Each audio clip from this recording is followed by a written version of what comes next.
ensemble nous venons twese hamwe devant ta sainte turaje imbere face mu nyonga hawe hera avec toutes nos difficultés, tuzanye avec ingorane toutes zacu les zose requêtes, n'imitwaro yacu avec yose tout ce qui nous occupe.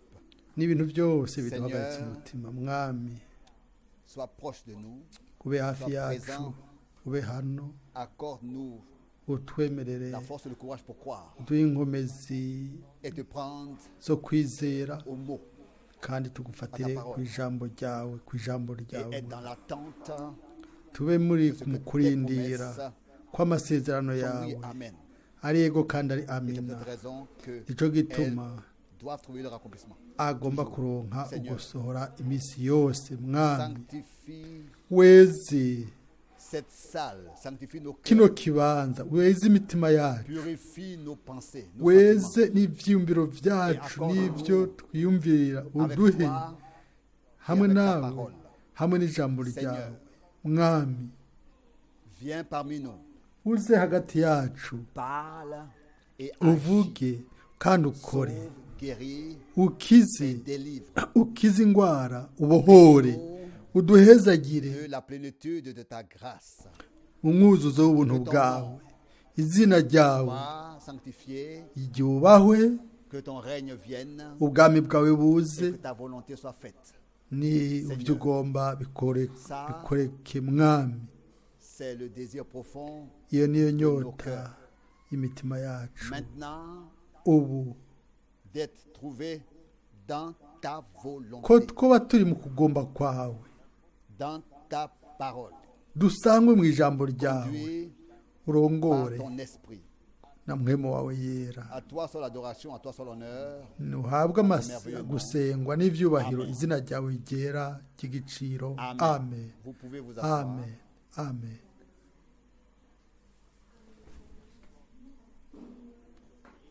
Quand j'entends ce cantique, ici, ce iyo cœur, nibutse ino ndirimbo ngaha le quitter, je veux remplacer cela par je ne peux singomba le quitter. gusubira kwiheba mwene data Branham Avait une fois fait cette belle expression. igihe kimwe Dieu ne yavuze sauve pas aujourd'hui, ikintu cyiza ngo imana ntidukiza uno munsi perd de nouveau demain. Mais ngo hanyuma ejo izodutakaze oya iradukiza kugira ngo sauver éternellement. tube dukijijwe ibihe bidashira La vérité divine. ivyo nivyo by'ukuri vy'imana rero Nous pouvons sûrement toujours encore chanter. Il y a deux yego turashobora kuba twose kwama turirimba ibintu bibiri canke bitatu sur lesquels je dois attirer l'attention. ivyo ngomba Je dois kugabisha attirer ko l'attention et ensuite nous allons ngomba kugabisha ko hanyuma observer brièvement la parole. turaza kuraba mu buryo buciye bugufi ijambo ry'imana hama dusenge imana ibishatse Encore ces jours, pendant ces jours, idushoboze muri ino minsi iduhe nk'imihingamo écoutez peut-être même deux, turaza kumviriza écoutez deux prédications. ubutumwa bwiza bubiri Branham, ubwo mwene data Branham mu 1955 yavuze na cyane cyane bumwe yabuvugiye i Zurich ubundi Karlsruhe. i Karlsruhe Cela nous fera du bien à ivyo biraza kutugirira neza twebwe twese kumva ubwo butumwa dans lesquels des prédications dans Mubwo, lesquelles ubutumwa du temps est laissé ubwo, pour les traducteurs. eh, Quand moi je traduis par jewe exemple, iyo nsobanura le traducteur, mwene data mais là, Branham ça nta mwanya ndonka wo kumusobanurira aho mwene data Branham aravuga hanyuma rero agaca arindira uri iruhande yiwe agaca asobanura rero iza kumugisha kuri benshi en ce qui concerne la partie mu vyerekeye igice on m'a demandé cy'ibikorwa barambajije de demander aux parents bambajije ngo mbaze abana mpanure abavyeyi bacunge abana babo ego uko niko bimeze les frères et sœurs âgés bene data n'abashiki bacu bakuze baba bakeneye kuruhuka hagati mu bikorane baba bakeneye kuruhuka nimba rero hariho nk'umuntu amanuka aduga yirukanga umuco uri ngaho ibyo si byiza ibyo si ntibibereye ababyeyi bose remplir leur devoir. bashobore gukora ibango ryabo. La maison de Dieu doit toujours être tenue inzu en y'imana ordre. igomba Nous kwama devons iri à suivre ay'akarorero donc, veiller imba bishoboka surtout à cela parce que mu- d'autres sont mu bi- dérangés. mu bifate nka nkama ntihagire umuntu agorana kandi aho rero niho turonka iyo bagoranye umugisha uca ugenda. ariko ndafise ikigwa gikomeye icyo nahawe Aujourd'hui, no aller munsi dans ma bergerie, vous savez, j'ai des nagiye murazi ko mfise intama, nagiye ahantu hari intama zanje, quelqu'un leur a donné à manger, mbona rero hari umuntu yahaye intama zanje ibyo kurya kandi atateza kubikora. renverser un seau plein de nourriture dans Yubitse plein de pots. Et je pense indobo yuzuye ibyo kurya ahantu hari quelle grande leçon. intama, ariko nsanga ni ikigwa Quelle kinini, grande leçon. ikigwa kinini Il y a des cyane. brebis, Hano hari intama, des moutons. Ici, il y a la intama hakaba n'ibyo kurya. Umuntu rero yego que ça a dû être un enfant. Parce que nibaza ko yabaye ari umwana, pensez que kuko un adulte ntitwokwiyumvira yuko umuntu akuze gukora ibintu nk'ibyo. Hanyuma la belle nourriture ibyo kurya byiza est piétinée au birahonyangwa lieu d'être mangée. mu kiringo Et je byateza pensais kuribwa. aux paroles nca nibaza kuri ya majambo y'umwami qu'il wacu a exprimées, ayo yavuze qu'il a adressées à Pierre. abwira Petero ngo ragira intama zanje. Et je ne suis pas fâché. Sinabashavuye, J'avais seulement qu'une seule pensée. icyumve gusa nari mfise cari kimwe navuze nti Accorde-moi o la mwami grâce nungirire ubuntu pour que à cette bergerie que tu as kugira ngo rassemblée, hano hantu intama dans l'assemblée, je puisse zikoraniye, apporter ta parole. maze aho intama zawe zakoraniye nzane ibyo kurya by'intama ndabizane neza ndabitange kugira ntihagire na kimwe gikorokera hasi ngo bagihonyange, ariko Manger byose bishobore kuribwa kandi bitange inkomezi. Rimwe na rimwe aussi de telles choses que nous avons ibintu nk'ibyo bidushikira une kuri twebwe communication à moitié et ni ubutumwa bw'igice canke ntose novuga ngo ubutumwa bwose. Ni uko nyene niko biri, niko bishobora gushika iyo abungere disperse plusieurs choses, renverse plusieurs choses. baswiragiza ibintu byinshi batabizi. Umwami aduhe abungere bahuje n'umutima w'Imana, abungere by'ukuri bitaho de son troupeau, de son umukuku wabo, ubwoko bw'Imana muri no minsi, nk'uko umuhanuzi Yezekiyeli annoncé à l'avance. yabitangaje imbere y'igihe. Je m'occuperai moi-même de mes jewe ubwanje ngo nzokwitwararika intama zanje, niko byanditswe muri Yezekiyeli ngo nzokiza n'abakomeretse. Imana ishobore gukiza, adoucir les douleurs, etc., etc. isomore n'ibikomere n'ibindi n'ibindi n'ibindi. Ce matin et Mu maintenant, gikorane cyo muri kino gitondo ubu nagize 5 à 6 hariho batanu cyangwa batandatu bampamagaye imitwaro tugomba kuzanira umwami Imana mu masengesho, ibitero, ariko hose l'intervention de Dieu est nécessaire. ni Imana biba bikenewe yuko ihakorera, na cyane cyane harimo umushiki wacu Et affligé par le diable et aturubitswe n'umugwanizi. Yavuze ijambo kurindi ati mwene data Frank, la salive me coule de la bouche et je fais des choses ndababaye cyane, urute usanga mu kanwa, ndakora n'ibintu ntokoze, tukabona ingene bihamba bikenewe d'être revêtu de toute kuba l'armure de Dieu, twambaye ibigwanishwa byose by'Imana kugira ngo ababoshwe babohoke kugira ngo bakorere Imana, connaître leur liberté. bamenye ukwidegembya kwabo. Uwo mushiki wacu yavuga ati mwene data Frank, ndagomba kwizera Rien encore gushika ubu sindagira umwimenyerezo vraiment libre. w'ico ibyo kuvuga ngo wabohotse wakijijwe, sindamenye ico bisobanura. Ibyo byankoze ku mutima.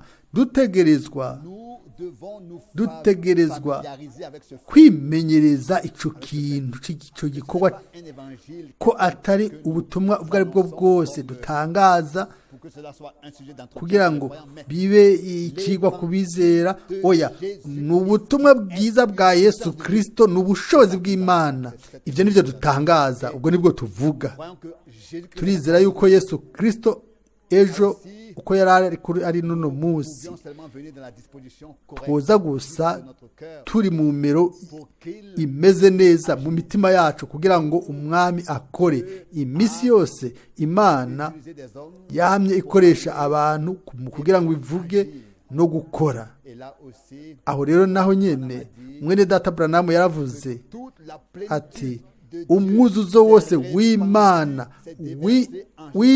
wari muri Yesu Kristo kandi Yesu Kristo wese nawe yisutse mu ishengero ku munsi wa Pentekote kugira ngo uhereye kujya munsi akore ubukozi bwiwe bw'Imana abo bandanye kandi Imana iragomba gutanga ubuntu bwayo ku bw'ibyo nabyo nyine ikoreshe n'ino minsi ku bw'ibyo kugira ngo dushobore kumenya neza ibango rihambaye nk'ishengero ry'Imana nzima twese hamwe kandi icyo kintu gifatika cy'ukuri ni uko twashizwe mu ntambara ikomeye cyane umwe wese agomba kubimenya mu ntambara hariho ababebiri bahanganye umwansi niwe mugwanizi si mwene data cyangwa mushiki wacu oya nta na rimwe dutegerezwa kandi turagomba ko iminsi yose duhishurirwa ibyo tubimenye nimba Imana iri kumwe natwe aho rero iminsi yose kwama dufise ikibabagwe mu mutima wacu no guca bugufi bamwe n'abandi kandi tukihanganira abandi na bamwe n'abandi mu rukundo rw'Imana tugafata intumbero imwe ni ku mwami wacu watwitangiye hanyuma icya kabiri tuzomenya yuko aho umwansi ari aho yinyegeje ntituzomwemera ko hari ikintu akora Imana ishobore kuduha uko guhishurirwa kw'imwemu itugire ubwo buntu yuko twoshobora gukora mu kubaka by'ukuri mu kubaka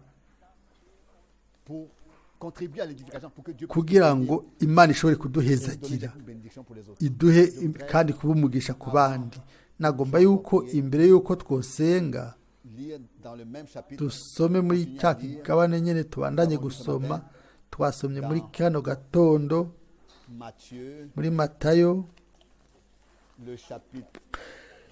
igice c'indwi yego Matayo igice c'indwi niho twasomye turasoma ku murongo w'indwi n'umunani kubera ku murongo w'icenda hari umuntu muri mwebwe umwana wiwe yomusaba umutsima akamuha ibuye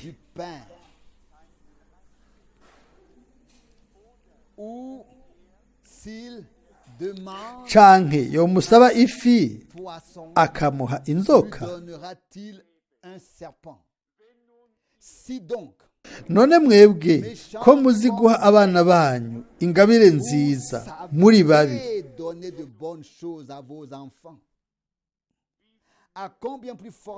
mbega so mu ijuru ntazoroshiriza rwose guha ibyiza abamusabye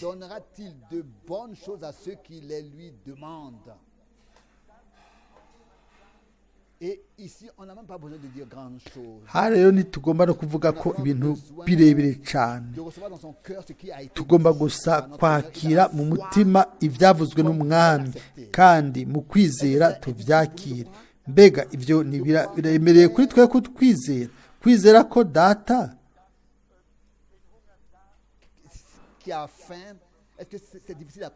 mbega biragoye kwizera ko umubyeyi yoha umwana umuhungu cyangwa umukobwa wiwe ashonje akamuha umukate mu kibanza cyo kumuha ibuye ibyo ntibigoye kukwizera mbere n'umugabo yoba ari mubi cyane yomenya yuko umwana ashonje akeneye umukate ariko none ni gute ingene ari ikihambaye ko data wacu wo mu ijuru azi mbega yo kwishura n'iki n'inyota yacu y'imwemu, azi ibyo dukeneye, arabizi mu buryo bw'imwemu kugira ngo adukomeze atugaburire. Kandi iyo tuje guterana hamwe ni ukugira ngo twakire ibyo byo kurya by'Imana. Mwami wacu yego yakoresheje ano majambo yo mu isezerano rya kera ngo umuntu ntazotungwa n'umukate gusa, ariko azotungwa n'ijambo ryose rivuye mu kanwa k'Imana. Nibyo byo kurya byacu by'imwemu. Imana igomba kudukomeza, igomba kuduha inkomezi, igomba kutugaburira, kudutera intege, iragomba kutubwira ngo nabarongoye gushika hano, narabazigamye gushika ngaha, nzokora ku buryo amen muzoshika ku ntumbero. Aleluya. Imana muri no misi iragomba kuduhezagira, kuduha ibyo dukeneye byose, iragomba kutwihishurira, iragomba kutugaburira, iragomba kuduha inkomezi, iragomba kudushikamika maze idushinge dushikame, iragomba kutwinjiza, kutumenyesha mu mutima wacu ibyo dukeneye. Gushika ubu turashobora kumuzanira ibyubahiro mu bihe byose. Yatanze ijambo ribereye kandi ryabaye ibyo kurya byacu by'imwemu. Ubu rero turatera intambwe. Umwami wacu aravuga ati ndafise ibyo kurya, ibyo mwe mutazi. Hama agaca atera indi ntambwe akavuga ati ibyo kurya byanje ni gukora ukugomba kuwantumye. Amen. Rero ijambo ry'Imana turaribwirwa nk'ibyo kurya by'imwemu, ariko Imana idukomeza n'ibyo byo kurya, ikadushoboza gukora ukugomba kwayo. Ariko birakwiye yuko bigomba kujana ikiganza mu kindi kimwe n'ikindi, kandi bigafatana byose, biragendana. Ndagomba gusubira gusoma ivyo. Nimba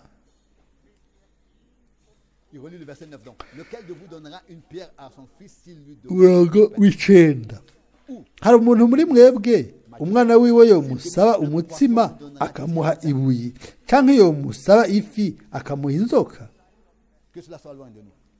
Ibyo bibe kure yacu, ibyo bibe kure yacu. Umugabo mubi cyane w'inkozi y'ikibi ntiyazigera akora ikintu nk'iki. Ariko twebwe nitwasaba Imana ibyo yadusezeraniye, aho rero ntazoduha ikindi kintu iruhande y'ibyo yadusezeraniye. Ntibishoboka. Imana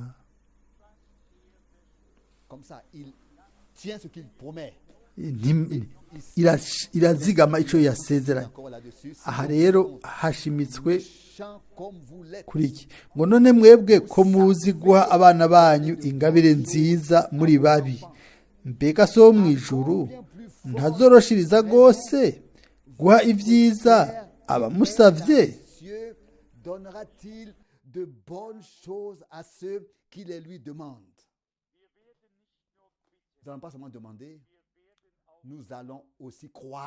Ntituzagusaba gusa, ahubwo turizera. Muri kino gitondo twasomye muri musabe muzohabwa, murondere muzoronka. Umurongo w'indwi, muramutse muzokugururirwa,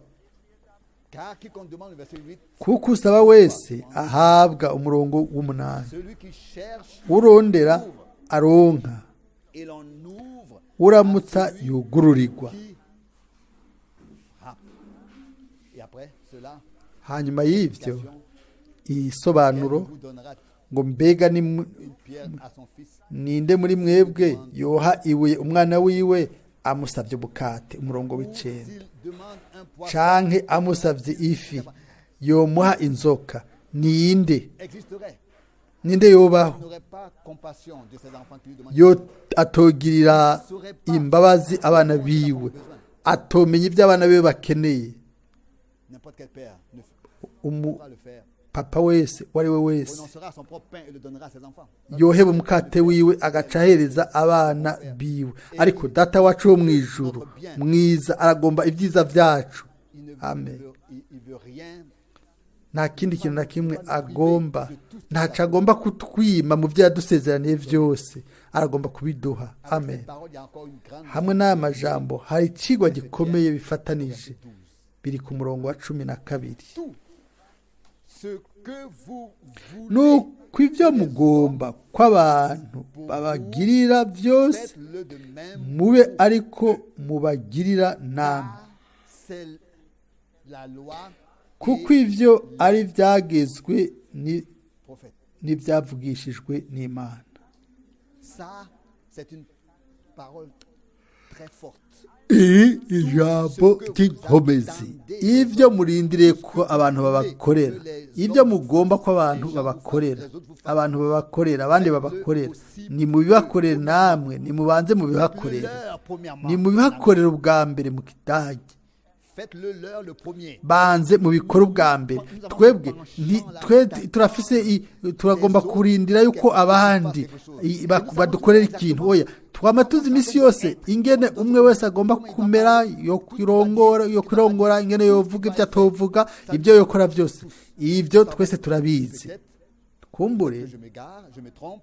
cye kumbure noba nihenze ariko byo bari byiza yaba noba nihenze byo bari byiza ariko twama tuzi neza Est-ce que tous les ingene autres doivent agir? abandi bose bagomba kumera no Doivent gukora marcher. ingene bagomba Ce qu'ils gutambuka doivent faire. ibyo bategerezwa gukora Nous jugeons et mesurons ça turaca exactement. urubanza tugapima Et neza notre ibyo neza mesure, neza frère, kandi ingero yacu iminsi yose twama tuzi ko ari nziza twama tuzi ko ari ariko duhinduye ikintu et l'accordons bibliquement.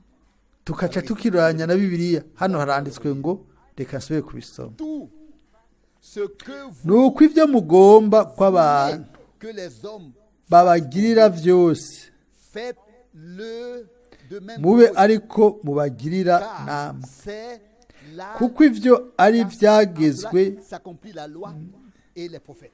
n'iby'abavugishijwe n'imana Qu'est-ce que nous attendons des mbega hommes? turindiriye iki ko abantu badukorera Qu'est-ce que nous voulons que les hommes nous mbega fassent? turashaka ko abantu Qu'est-ce que tu badukorera veux que iki d'autres, wowe uragomba yuko abandi bagukorera iki tous, nous souhaitons twese turifuza yuko duhezagirwa consentement mutuel Eh, avec Dieu, mais cela ne vient pas automatiquement. ibyo ntibiza bukwi na bukwi mbere n'ubugabe bw'imana Il y a des règles hariyo amategeko à observer.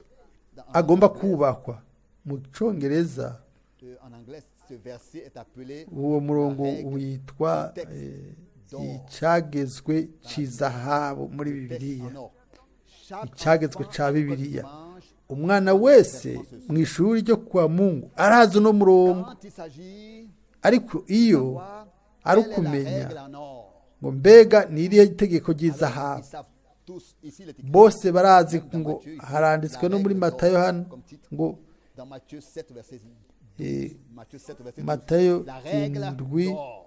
12 ngo icyagezwe cya zahabu ku bwoko bw'imana Et tout ce qui concerne tout ce que la loi et les prophètes avaient à dire est ibyo résumé dans ibyagezwe ce n'iby'abavugishijwe n'imana byose byavuzwe mu ijambo rimwe gusa ibyo wowe wifuriza tout ce que tu ibyo aimes, tout ce ukunda le plus agréable ibyo pour toi, bikunezera byose wewe puisse nawe le faire ubikorere mwene so na mushiki wawe N'attendons pas ntiturindire yuko babara abandi batangura kuduhamagara kuza kuri twebwe kutubwira oya twebwe ubwacu reka abe ari twe dutangure maze natwe bizoca bitugarukako mu ubwo bumwe niho cya tumenya icyo Pawulo yagomba kuvuga Ne rendez pas le mal par le mal. ngo ntimwishyure ikibi ku kindi igitutsi ku kindi oya L'amour de Dieu urukundo rw'imana rwihanganira byose, porte tout, couvre tout, rutwikira byose, voit tout. L'amour rwizera byose. Urukundo rw'Imana ne s'irrite pas. Quel Ni- privilège rendu wikakisha. capable par Dieu Mbega lui-même. ese nyine twahagiriwe amahirwe y'uko Imana yonyine ubwayo, ijambo ryose ryanditswe hano muri Bibiliya Vie trouve son rigomba kugira ubuzima mu buzima bwacu, rikaba igifatika c'Imana. Mbega murashobora kwizera yuko Imana ishobora kudushira muri iyo mero? Reka turindire basi kw'ivyo bintu, aho ntituvuge ngo oya jewe ivyo sinokwigira ndabishobora. Birashoboka ko ari ivyo mu nkomezi z'iwacu, restera ivyo bizoguma de les bonnes intentions que nous pourrions avoir. dufise gusa Ça ibintu restera une théorie. yazoguma ari amajambo no kugomba gukora neza. Abavugabutumwa baramaze bose kubivuga. Inzira yo kuja ikuzimu umenga ifise ibintu umuntu agomba vyiza, ariko birakwiye yuko Il faut que dans notre cœur il y ait mu mitima yacu haba hariyo intumbero y'Imana, désir en nous, kandi inyota muri twebwe ibeho by'ukuri kugira ngo iri jambo ribe gifatika c'Imana. Aho rero ibyo bizoca bishoboka kubw'urukundo n'ubuntu bw'Imana, urukundo, umunezero, amahoro, ubumwe bw'abavukanyi, nous sommes un seul cœur et une seule âme. tukaba umutima umwe n'ubugingo bumwe. Ibyo bizoshoboka nitwashyira ibintu mu bikorwa twese duhuje, nk'uko tugira ufise umunwa umwe n'inzira z'Imana. Ahantu rero tuzoba dukoraniye hazoca hanyiganyiga, abadayimoni bazohunga, bazotetemera, ababoshwe bazobohoka, kubera Car à Golgotha, duhanganye n'umwasi yatsinzwe. Igorogota igikorwa caraherahejwe. Satani yatakaje uburenganzira ku muntu wese yizera.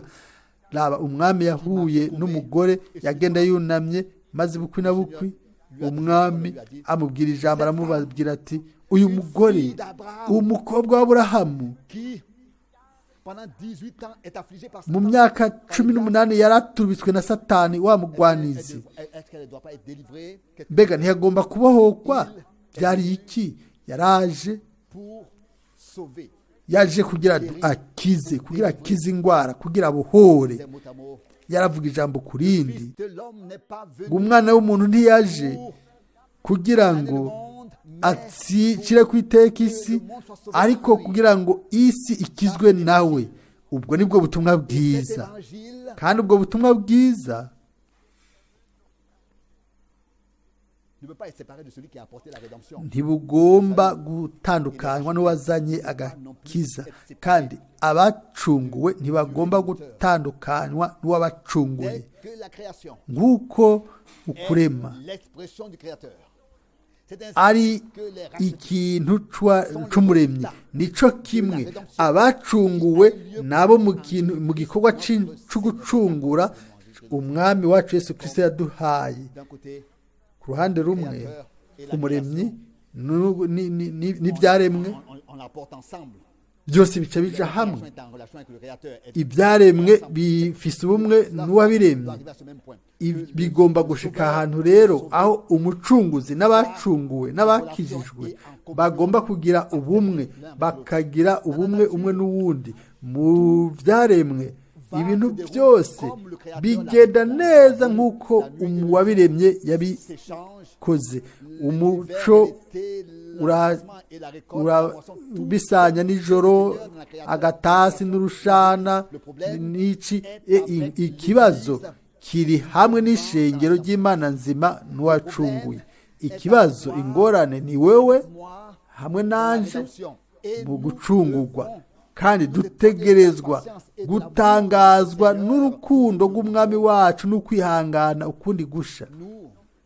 Depuis longtemps, nous aurions abandonné. Guhera kera Oui, nous yari kuba serions nous-mêmes, peut-être même depuis longtemps, abandonnés. guhera kera twese ubwacu twari kuba twarihevye, ariko rimwe na rimwe tukinjira mu mero ahantu umugwanizi hano ashobora kuvuga ngo Abandonne. ni uhebe, Tomber. De toute reka manière, byose bitakare, ntabyo uzoshobora. ne prêtons pas l'oreille Ntutege ugutwi mu majambo y'umugwanizi arakongorera mu gutwi. Oya, reka dutege ugutwi iby'Imana yavuze. Ni ukuvuga ko wewe yatanguye igikorwa ciwe, igikorwa ciza yatanguye muri wewe azogiheraheza. Amen. Aho kandi naho byoshika ahantu wo kumva ugomba kuvuga uti oya je ntibishoboka, sishobora kubandanya. Kangahe hano dukuze kubivuga ducimika igihe ubwoko bwa Isirayeli bwahamaga gusohoka, bwari buhagaze imbere y'ikiyaga gitukura. Inyuma y'iwabo hari abansi, imbere yabo ikiyaga gitukura. Mbere bari mu gatengo, ntibari bazi ico bakora. Maze buno nyene umwami abwira Mose ati zamura inkoni yawe ku kiyaga. Imana yacica inzira ahantu hatari n'inzira.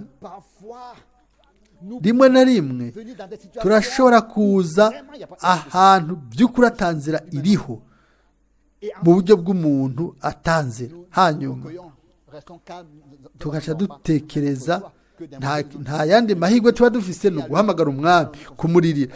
Aho rero tuja tubona yuko aho ahantu hatari inzira, aho acaca inzira ica mu kiyaga gitukura. Bibiliya ivuga ngo ibyo biranezera cyane, ngo amazi yaciye yibumba iburyo n'ibumoso aba nk'ibihome. Imana yakoze mu buryo ubwoko bwiwe bwacunguwe butatetegwa. Mbega dutegerezwa kumaramara twebwe twiyeguriye Imana n'ijambo ryayo? Ibyo ntibishoboka. Uko niko byanditswe. Nta muntu n'umwe yizeye uhoraho, yashize ibyizigiro mu uhoraho, mu Mana n'ijambo ryayo. Mbega ndabasomere ibyo mu muhanuzi Yesaya. Imana vy'ukuri yari yarabivuze mu ijambo ryayo. Ibigeragezo bizoza, ibingorane no kutumvikana kumbure bikaboneka nk'uko ibintu byose bituguye ko, ariko buno nyine ukazobona ko ukwizera kwacu gufise aho gushinze, gufise aho gushingiye, ahantu hagenda hakurya y'igihuzu. Niko biri mu Baheburayo 6. Mbega ejo twumvise iki? Igihuzu caratabutse.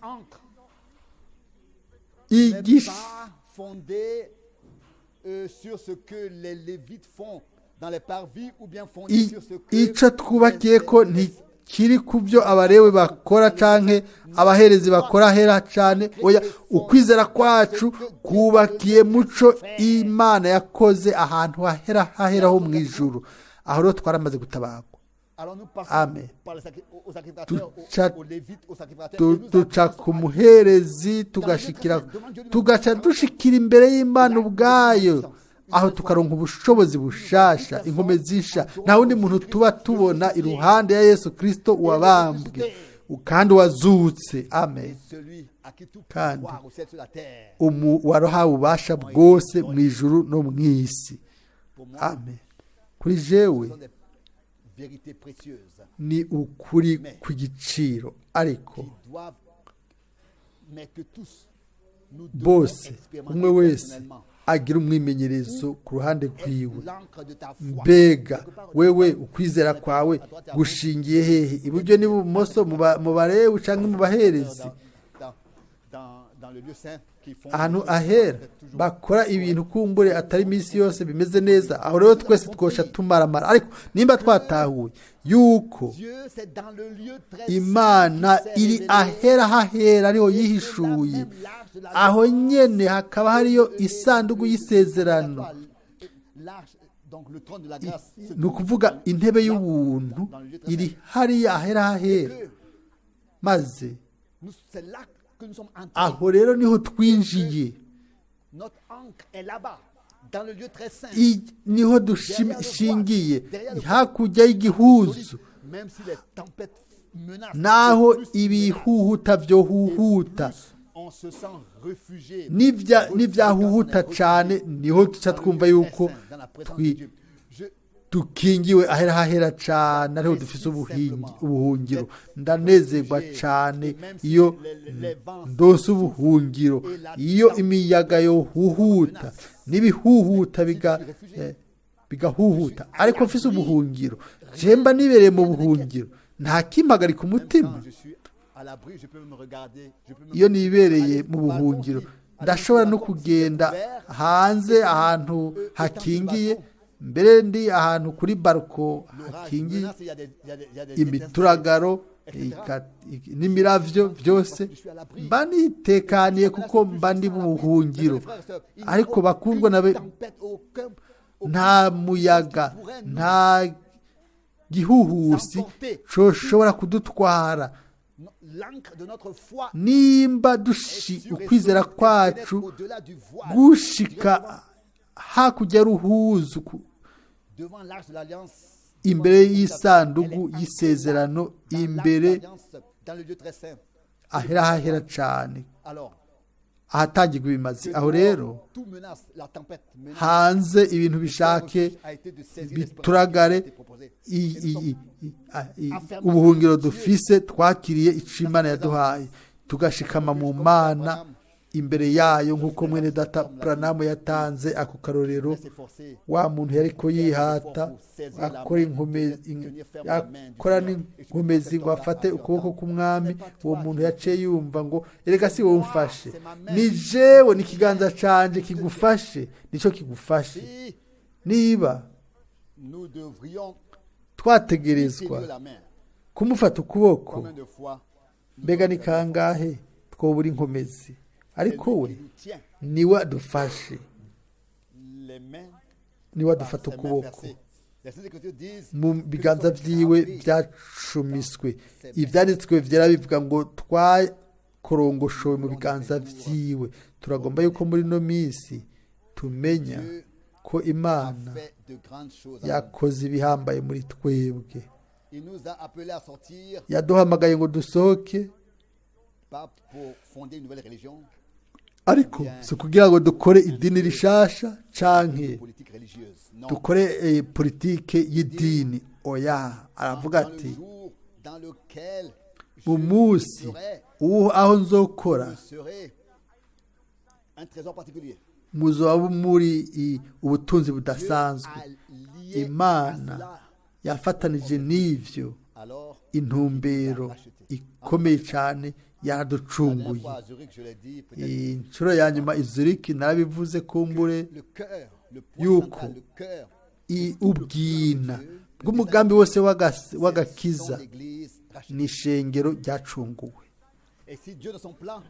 kandi Imana mu mugambi wayo nimba yari afise ibintu ibihumbi 2, ikintu kizosigara kiri hagati y'ibyo byose y'umugambi w'Imana n'agakiza ni abacunguwe, ni ishengero ry'abacunguwe ryakijijwe n'amaraso y'umwagazi.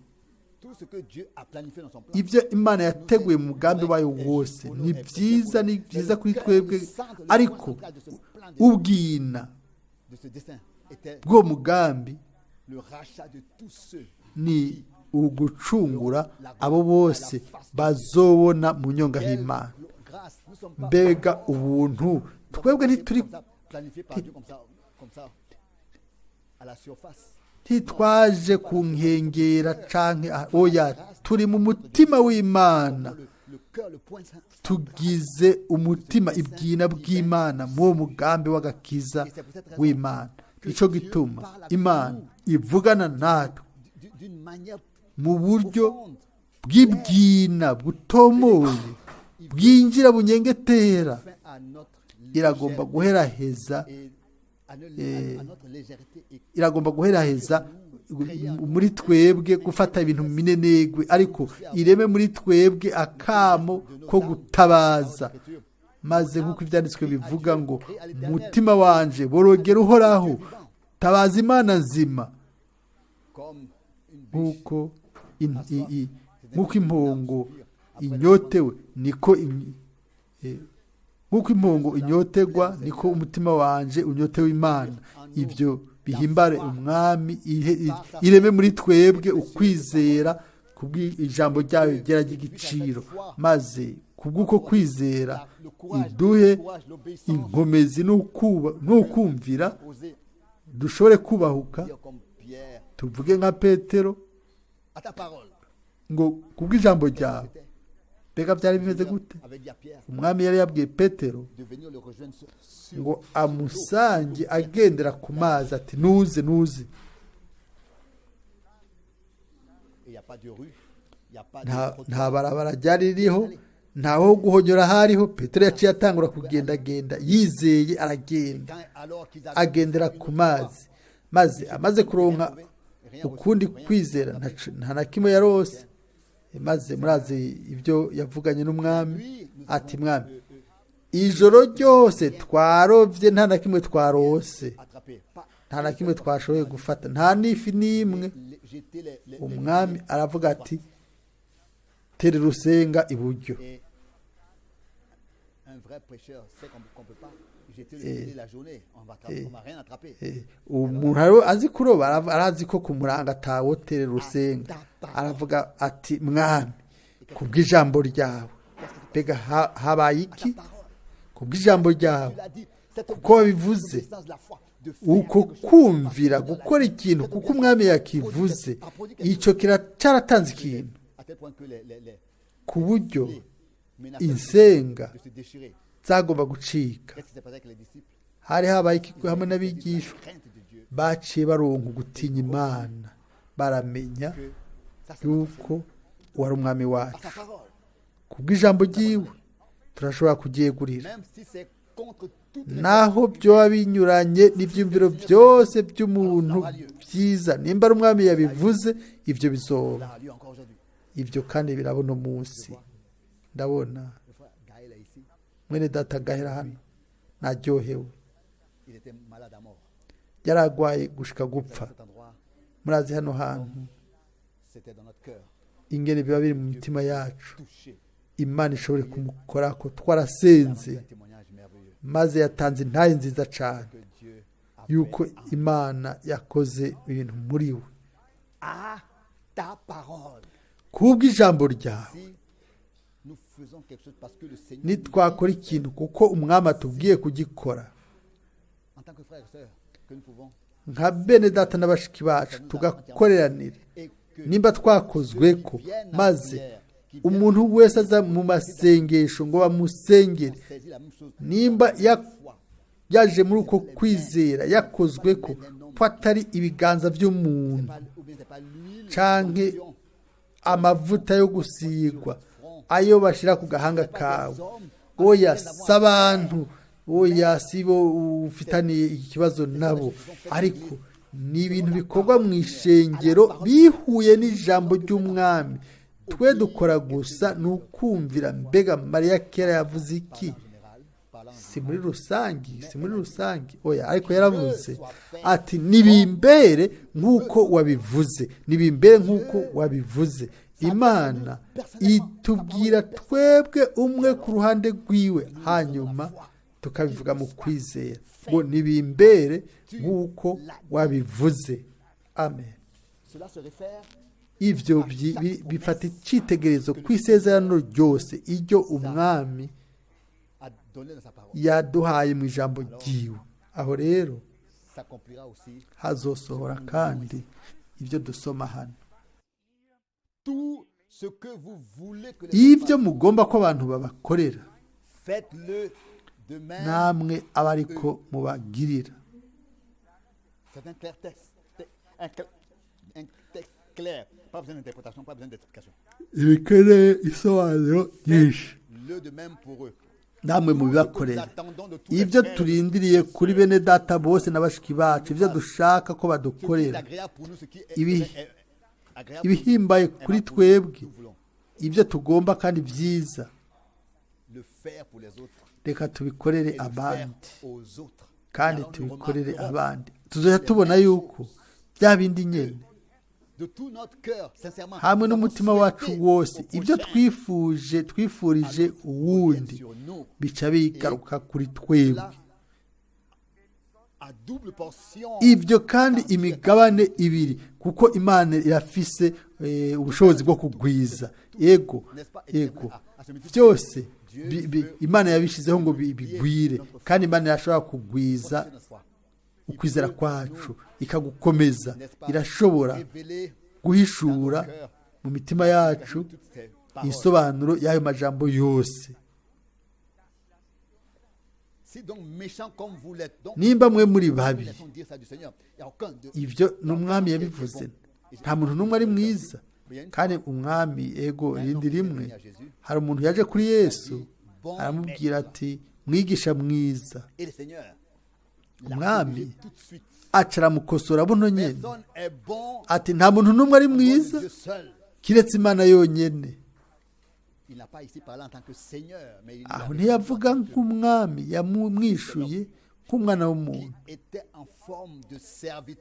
yari nk'umushumba yagenda hano ku isi ariko buno nyene yaciye amukosora buno nyene maze urutsinga ruracika nta muntu ari mwiza kubera ko igita mwiza mbega hari umuntu yoba ari hano yo kwibwira ngo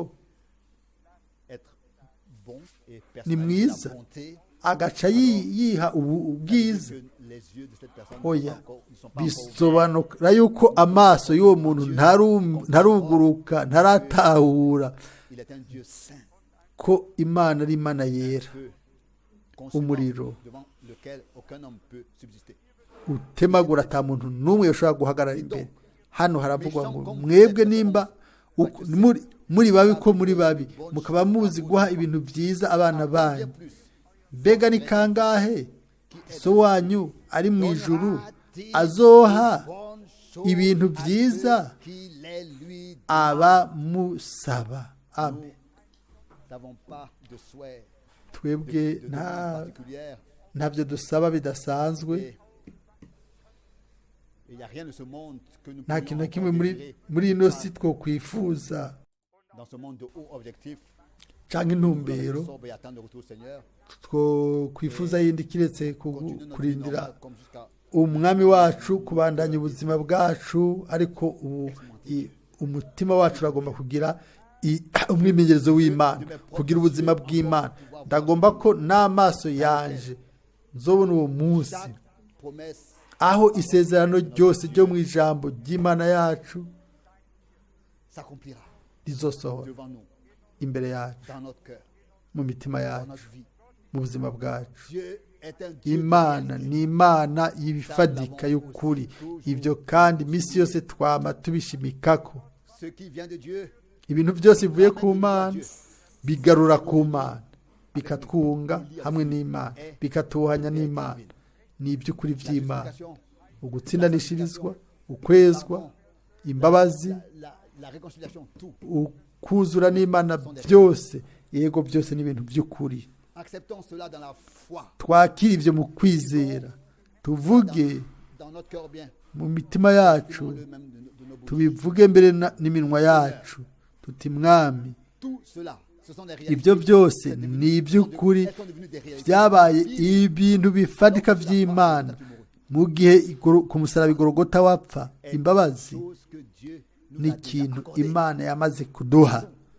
ni impano ni ikintu dushobora kwakira icyo twakiriye ibintu byose ni ibifatika by'Imana si inyigisho ariko ni umwimenyerezo ku ruhande rw'umuntu turafise inyigisho ku gutsindanishirizwa n'ibindi bintu byose n'indi mirongo n'ibindi byigwa bya Bibiliya none inyigisho yofasha iki igumye igaragara Imana iturongora mu myimenyerezo umwe wese ku ruhande rwiwe mbega abantu b'Imana uhereye kuri Aburahamu gushika ku mpera ntibagize umwe wese umwimenyerezo n'Imana nk'Imana y'ukuri mbega amasezerano mu buzima yasohoye yego Aburahamu yagombye gusobanura Imana imaze kumuha isezerano yuko azoronka umwana yari akeneye gusobanura canke gusigura umunsi warashitse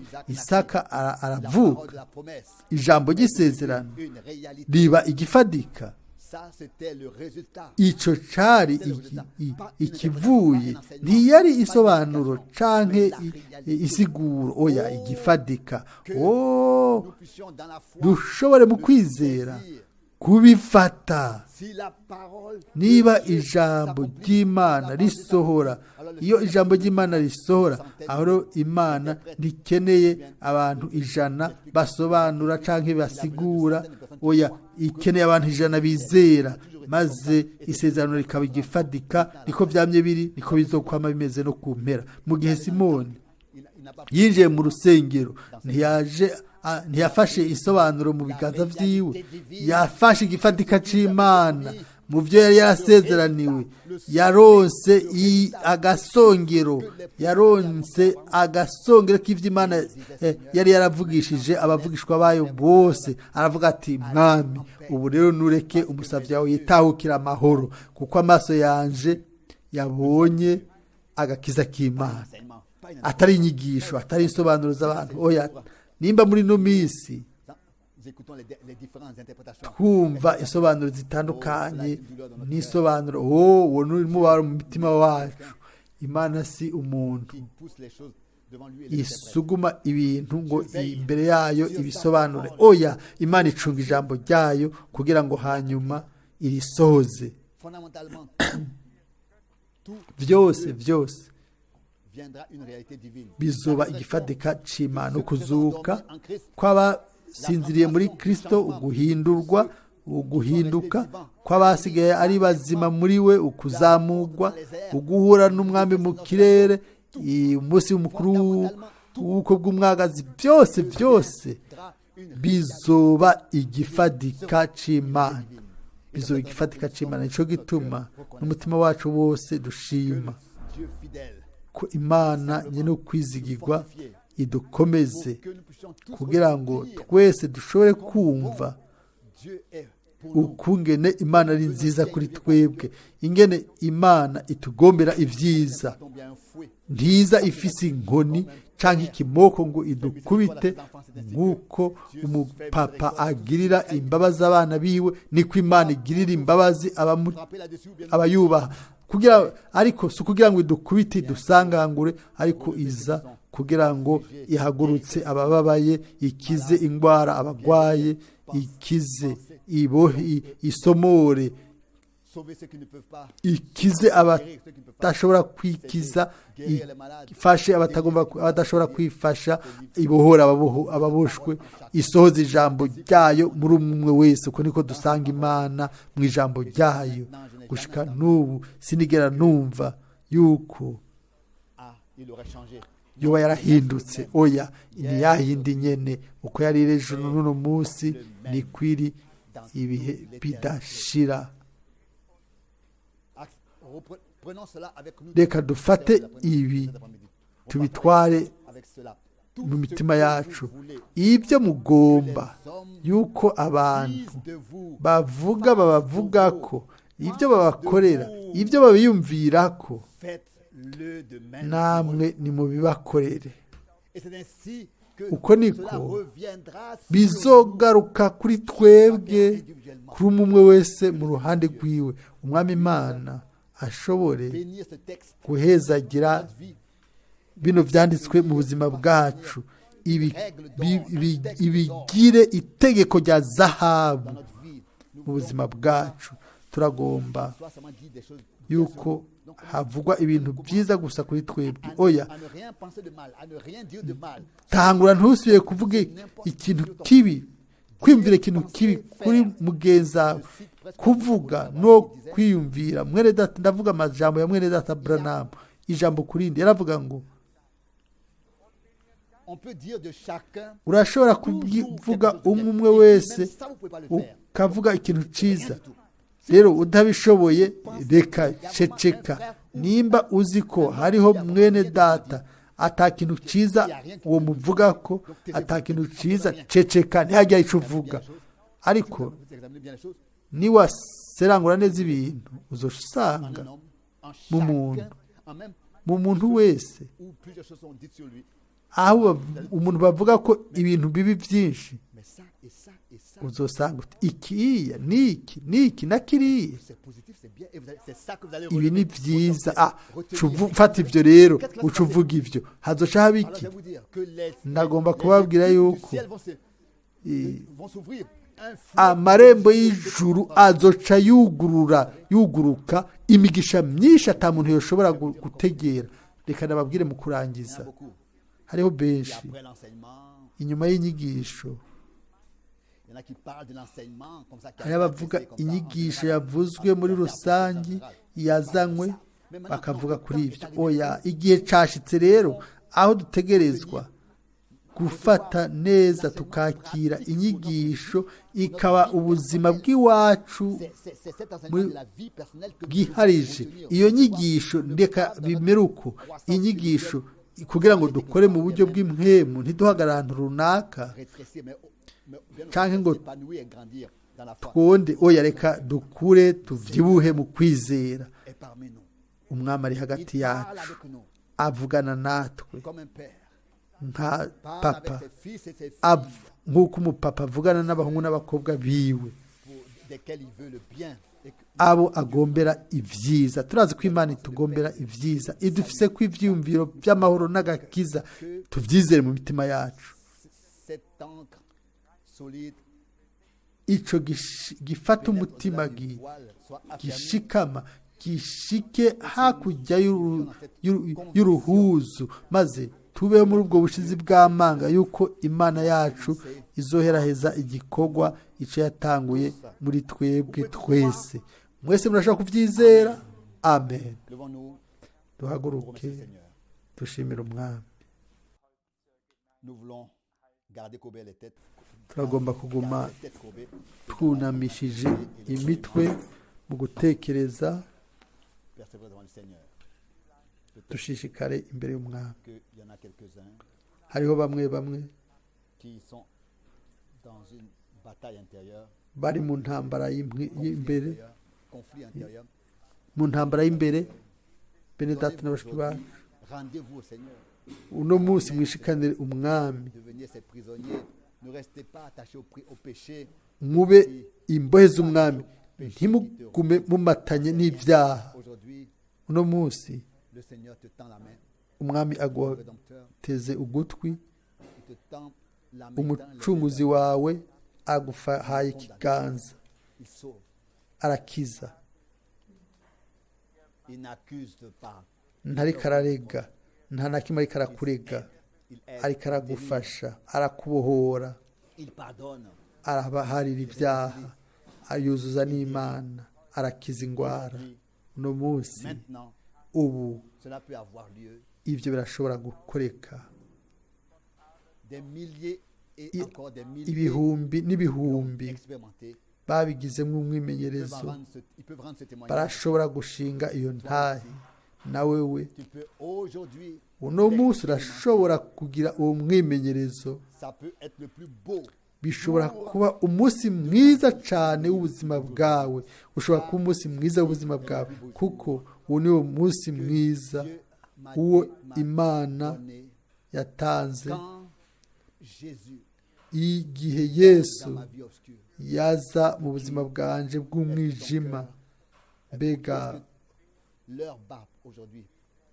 umutima wawe uno munsi uteragira ninde? Uno munsi umwami ahamagaye. Rero ntimukomanaze imitima yanyu, ni mu gihe c'ubuntu, ariko vuba vuba kizoshika ku mpera, nico gituma umwami ahamagara, ashimika, agahanura, akavuga ati nimuze kuri mwebwe mwese abananiwe, abarushe n'abananiwe, nzobaha uburuhukiro, nzobaha itoto y'ubugingo bwanyu. Mu gihe imitwe yose yunamye, amaso yugaye, imitima yose yuguruye, mbega hari n'umwe afise inyota n'icyifuzo cyo kuzamura ikiganza agashinga intahe? Ugomba ko tumwibuka, Alors, ugomba levez kutumwibukaho rero les mains. naduze ikiganza vuba vuba akisubire akimanure murakoze murakoze murakoze murakoze murakoze Merci, murakoze merci. Dieu murakoze voit les mains. imana irabona ibiganza imana irabona imitima Je savais que Dieu, aujourd'hui, nari nzi yuko imana uno munsi a parlé avec nous. yavuganye natwe Et je suis reconnaissant de ce que nous, ndafise amashimwe pouvons, ce que nous pouvons lui donner cette réponse. ko dushobora kumuha Et que nous pouvons ino venir. Nous voulons nyishu ensemble tukaza kuri we twese hamwe turagomba kuririmba ino ndirimbo ngo nje uko ndi ata kintu na kimwe nzanye muri jewe tel que je suis, sans rien de moi. ataco mfise Sinon, kiretse ton sang amaraso yawe versé yamenetse pour moi ku bwanje et ta voix kandi Ki? ijwi ryawe m'appelle. rimpamagara Agneau de Dieu, je wowe viens, mwagazi w'imana ndaje je viens. ndaje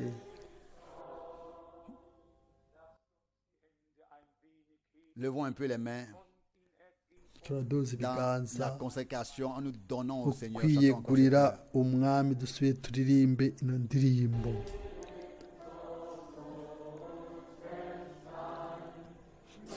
Sinon ton sang, kiretse gusa tel que je suis amaraso en train de moi, yawe sinon ton sang versé pour nta na moi kimwe nzanye kiretse amaraso yawe yamenetse ku bwanje et ta voix kandi n'ijwi Ki? ryawe m'appelle à rimpamagara toi, wewe agneau mwagazi de Dieu, w'imana je viens, ndaje je viens. ndaje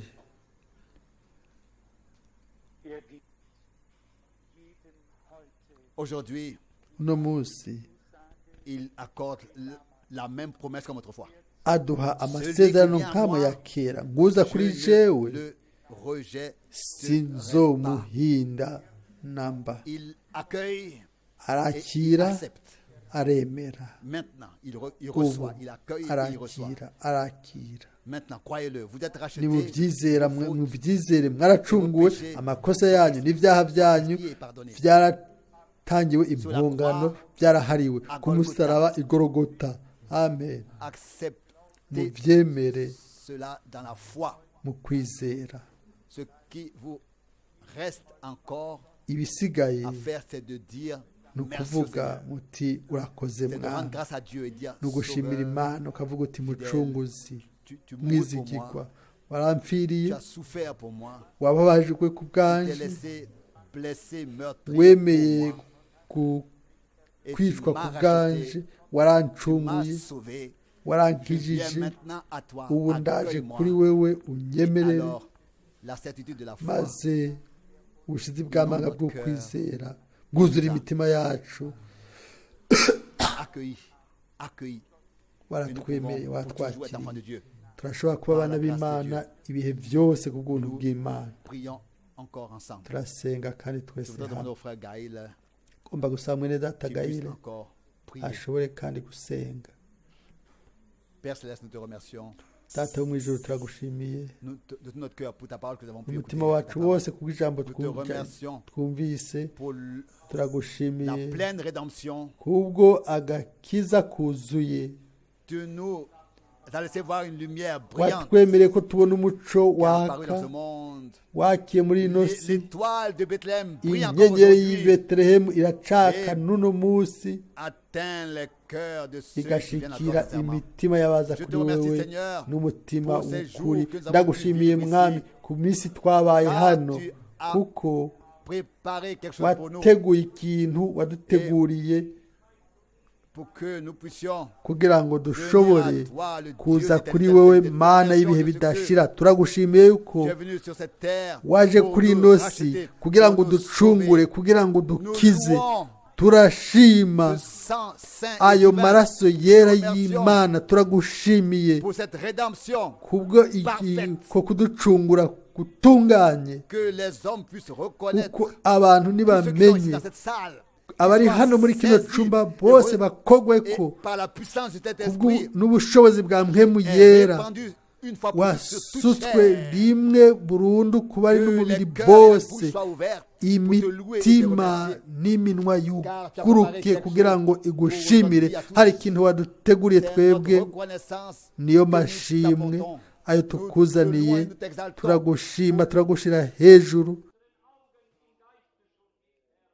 pour ta venue qui kubwo est kuza déjà kwawe devant nous en kuri esprit. imbere yacu Et mu buryo tu pourras bw'impemu voir ce que tu as kandi promis. Que ton nom uzotwereka soit ibyo loué et exalté. wadusezeraniye izina ryawe rishigwe hejuru rishimwe Toi, le Dieu d'éternité, wowe d'éternité, mana y'ibihe qui est bidashira venu sur cette terre, waje nous a kuri ino sauvés. si kandi ukaducungura Et adoration Nihash- soit à ton gusengwa prénom. Amen. n'amashimwe b'ibyawe amen amen Nous donnons l'honneur qu'à Jésus. ibyubahiro byose tubiha yesu Et louons son amour. Nous donnons l'honneur qu'à Jésus. Turahimbaza Et louons urukundo son amour. rwiwe. dushima ubuntu Et bwiwe louons son amour. dushima urukundo rwiwe